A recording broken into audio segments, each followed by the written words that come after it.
Well, with Forza, we want to appeal to a wide range of customers, and people play the game for a lot of different reasons. Real-world tracks are compelling because people want to go out and drive the tracks that they see on TV, and famous race car drivers have driven from all around the world these exotic locations.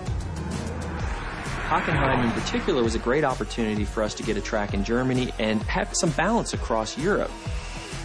Hockenheim's a great track. It's been in DTM, it's been in lots of great sports car racing as well as other types of racing around the world. It's a really old track. It's a very high-speed track. So it had a lot of great components for us. Hockenheim is very different from the Alps. It's in the middle of Germany, so it's one of the flattest tracks in the world. There really isn't any elevation change to the track itself. So it's just a very different experience. It's completely surrounded by trees, almost that sort of Black Forest feel, so that's something that we try to keep in mind as well.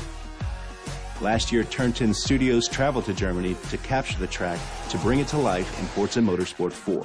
First thing we wanted to do was drive around the track and get multiple perspectives of video for reference, and that really helps us get a good feeling for the track and help the other artists that weren't fortunate enough to come on the trip, people to get a real perspective of how things correlate to one another. My plan was to capture every square inch of this place, from the smallest details like tire skids to spherical panoramas. Between the three of us, I would estimate that we won't be leaving this track with less than 10,000 photos. We have many different techniques for capturing the track. One of them is that we lay down GPS splines. So we'll actually walk or drive around the track with different GPS devices so that we can accurately reproduce the topography and the camber of the track. There's a guy that wears this military-grade GPS harness with his little antenna.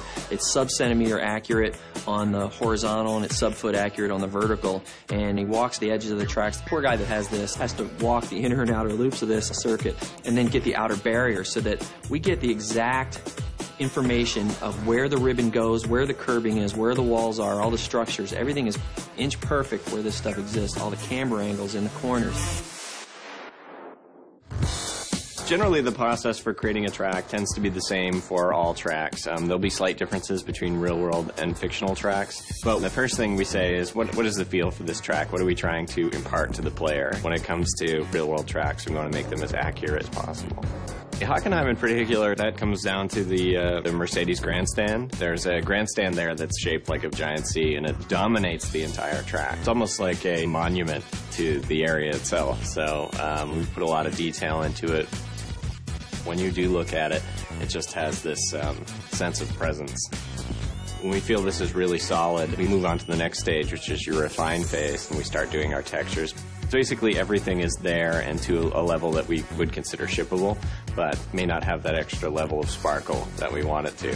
And then we take it into the polish phase, which is where all the love comes in. We get in and we model all the little details, where we try and say, okay, at this point, we know a lot of people are going to hit this corner, so we're actually going to scuff this corner up a little bit so that it's got a little bit of that character to it. For the ultimate test, we'll bring in pro race drivers, guys like Gunnar Jeanette, who've actually raced on a lot of these tracks, to give us this feedback. Because it can be inch perfect, but he can be like, you know, I use this brake marker, this rubber strip, right before the curbing on this, and then I turn, and this seems like it's happening just a little bit late, or this bump isn't quite bad enough. This upsets my car when I go in over here. So we go in there and we make sure we get all those little subtleties right as well. Because when you're racing a track like Hockenheim in the game, it's going to feel and look just like it does in the real world to real drivers. We've measured, we've filmed, and we've photographed. It's time to take all of that source material and bring it to life. Here it is in all its glory in Forza Motorsport 4. It's Hockenheim.